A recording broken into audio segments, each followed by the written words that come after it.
Hola, ¿qué tal? ¿Cómo estáis, chicos? Espero que estéis muy bien. Hoy os vengo a traer un vídeo que me habéis pedido un montón. Voy a contar unas cuantas curiosidades sobre la película, sobre las marionetas que utilizaron y demás. Os iré poniendo unas imágenes que he seleccionado del making of de La novia cadáver. Y listo, vamos a ello. Bueno, lo primero no es una curiosidad, es un dato, y es que la película se estrenó el 23 de septiembre del 2005. O sea, hace nada ha cumplido 18 años.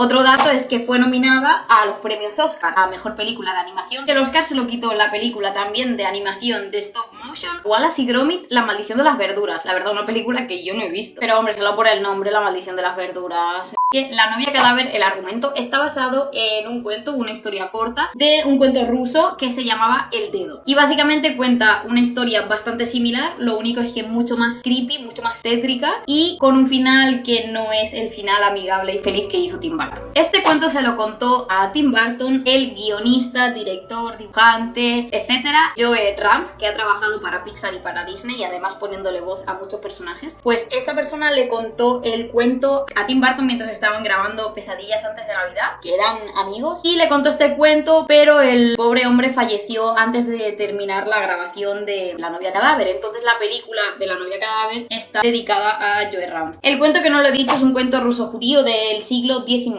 El personaje de Victor Van Dort, el protagonista, está basado en Johnny Depp. De hecho, Johnny Depp siempre fue pensado para interpretar este papel. Obviamente no sale él, sino que le da la voz al personaje, pero Tim Burton intentó que el personaje tuviese características de Johnny Depp, características físicas. Ya sabemos que a Tim Burton le encanta trabajar con Johnny Depp y prácticamente siempre que piensa en una película, siempre piensa en Johnny Depp para el papel principal. Y también suele pasar esto con la actriz Helena Bonham Carter, que además era su mujer antes, y Christopher Lee. Estos tres aparecen y coinciden en fecha y tiempo de la producción de La novia cadáver y el rodaje de Charlie y la fábrica de chocolate. Con lo cual, Johnny Depp ha dicho en algunas entrevistas que por el día era Willy Wonka y por la noche era Victor Van Dort, y que a veces pues se mezclaban los personajes. Tenía que estar grabando, rodando Charlie y la fábrica de chocolate durante el día y por la noche se iban a hacer las grabaciones de voz de La novia cadáver. Y obviamente para Tim Burton, que los estaba dirigiendo las dos películas, pues debió de ser un trabajazo.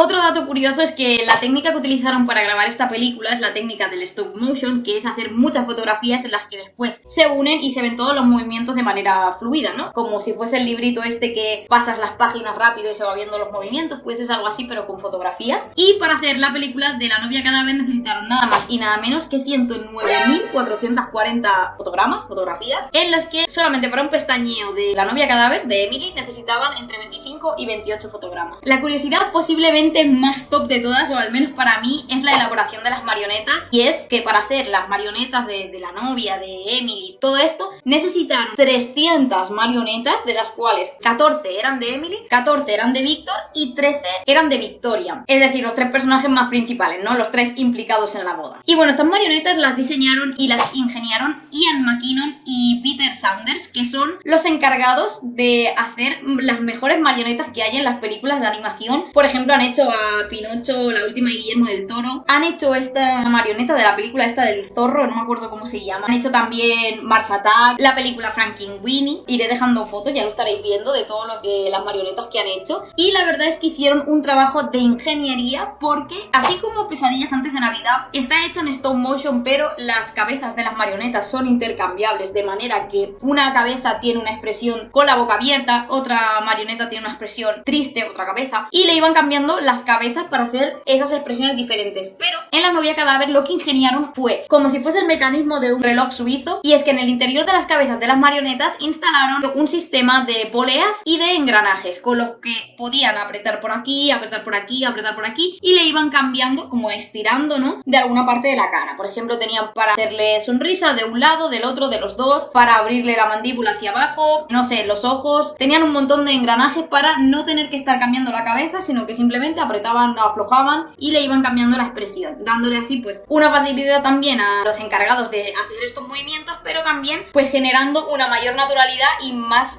posibilidades de movimientos faciales. Y esto a mí me parece una auténtica locura. Además, me ha sorprendido un montón que también se encargaron la empresa McKinnon & Sanders de hacer a Bob Almanetas. O sea, no sé cómo se llamará en otros países. Bob Almanitas, creo que se puede llamar. Que eran unos dibujos que yo veía cuando era más pequeña con mi sobrino y a mí me encantaban. gustaban esos dibujos y ahora ya sé por qué. Pensaba que estaban hechos de plastelina, yo en mi mente, pero pues no. Claro, ahora me ha sorprendido un montón saber que Bob el Manitas lo hicieron las marionetas los mismos que la novia cadáver. Y bueno, continuando con el proceso de creación, decir que las marionetas estaban hechas de un esqueleto totalmente de acero inoxidable porque tienen unas piernas súper finas con unos pies muy pequeños, las cabezas son grandes y pesadas y para asegurarse que el cuerpo no se cayese o se venciese la posición, les hizo un cuerpo de acero inoxidable que iba recubierto de silicona. O sea, una auténtica maravilla las marionetas. Solo, o sea, me encantaría, aunque tengo unas réplicas que son la bomba, pero me encantaría tener la original, una de esas 300 que hicieron. Me conformo con una. O sea, ¿dónde estarán? Seguro que la gente que hizo la película se que llevó una para casa, fijo. Habían marionetas que medían unos 30 40 centímetros, pero también las habían de hasta 60 centímetros, 61 centímetros, con lo cual los decorados donde, pues la casa y todo esto, donde estaban las marionetas, llegaron a medir entre 5 metros de altura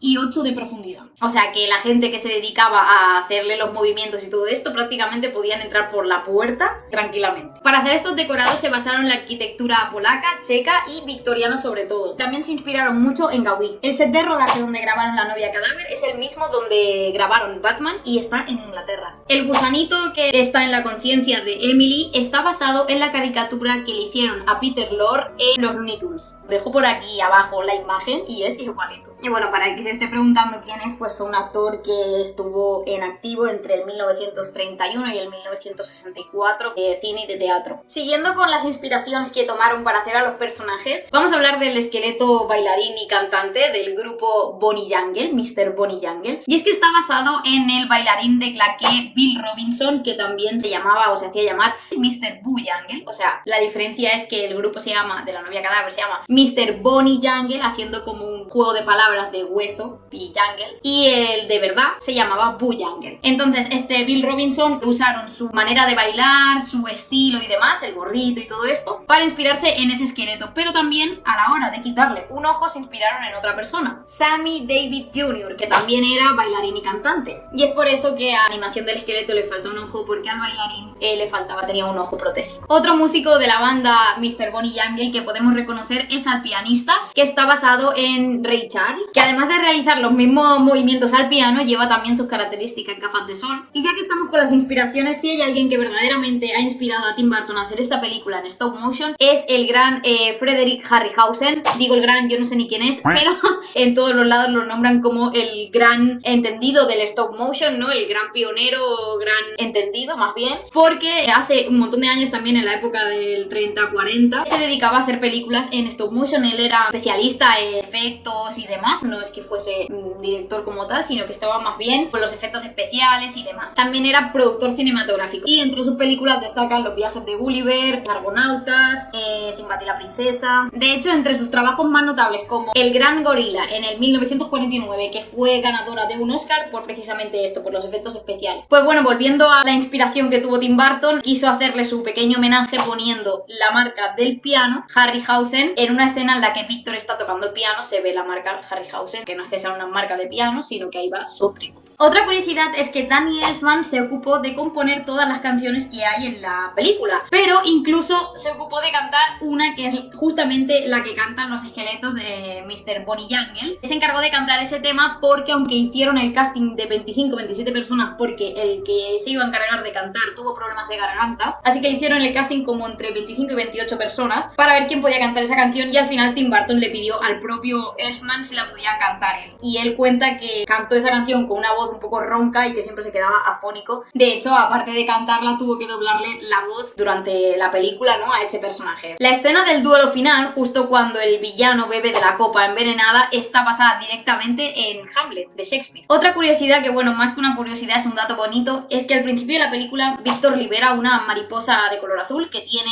en una urna de cristal, y justo al final de la película, en el desenlace, Emily es como liberada, por así decir, y se convierte en un enjambre de mariposas azules también. también muy similar a la que libera al principio de la película Víctor, así que es como una coincidencia bonita, ¿no? Y una metáfora sobre, pues, la libertad, yo creo. La libertad y la paz, ¿no? Es como una simbología todo de eso. Otra curiosidad, que más que una curiosidad, pues se podría llamar como una conspiración, como pasa mucho con Disney y con Pixar, es que se ha hablado de que Víctor es también Jack y es también Frankenweenie. Es decir, la película de Frankenweenie, Pesadillas antes de Navidad y La novia cadáver están conectadas por el protagonista, que es Víctor, que simplemente es el mismo personaje en diferentes etapas de su vida, ¿no? Frankenweenie sería cuando Víctor era pequeño, la novia cadáver sería cuando Víctor era, pues, adulto en vida, y Jack ya sería la muerte, ¿no?, de Víctor. Lo que pasa que, bueno, pues no cuadran mucho los nombres, ¿no? De hecho, Tim Burton nunca ha dicho que esta teoría sea cierta, pero sí que tienen cosas muy similares, como por ejemplo los tres tienen el perrito que en Frankenweenie está vivo y muere, en Víctor ya estaba muerto y en Jack ya está muerto también. La vida del perro sí que tiene como una línea temporal que podría coincidir, lo que pasa que, bueno, en cada película se llama diferente, que de hecho el niño de la película Frankenweenie también se llama Víctor, lo que pasa que su perrito se llama Sparky. En la película de La novia cadáver el perro se llama Scraps y en la película de Pesadillas, pues ahí ya no se llama Víctor, sino que se llama Jack y el perro se llama Zero. ¿Vosotros qué pensáis? ¿Tienen conexión o no? Yo creo que debe de ser como en Disney, ¿no? Que a veces hacen como un poquito de fanservice, algunos detallitos para ver si el público los capta y demás, pero que realmente son historias independientes, pienso yo y creo. Y bueno, chicos, ¿qué os han parecido estas curiosidades? ¿Os han gustado o no? Y las imágenes brutales, ¿eh? O sea, yo he visto antes de hacer el vídeo, he visto el making of entero y me ha encantado verlo, lo he tenido que ver subtitulados o sí, pero me ha encantado, me ha parecido súper curioso y hay imágenes súper chulas, así que bueno, espero que os hayan gustado las curiosidades. ¡Mua! ¡Chao!